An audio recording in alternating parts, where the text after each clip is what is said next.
I think there's such a stigma towards wrestling that Rock, to even think about coming back to the WWE, would give so much baggage and so much, what are you doing, that it's just not worth it for him to do so. I think Rocky's a big enough star that he can pretty much do whatever he wants and make it work, especially now when you have guys like, you know, Seth Green or Shaquille O'Neal or guys like this coming on the show that are big stars in their own right.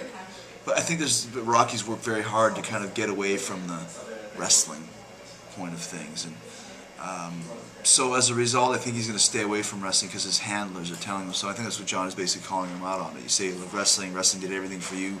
Why won't you come back for a match? So I can understand him not wanting to wrestle a match,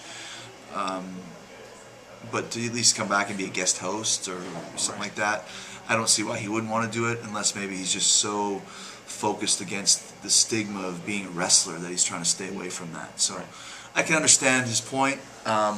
But it'd be nice to see him back at least for one night, because he's The Rock, and he's, in my opinion, if not the greatest of all time, one of the top 3. So I'd love to see him come back just for a night, just to have some fun. But that's his decision. I respect it either way. He worked hard to get where he is in wrestling. He worked just as hard to get where he is in Hollywood. So if he feels that coming back to wrestling might tarnish that in some way, then who am I to judge?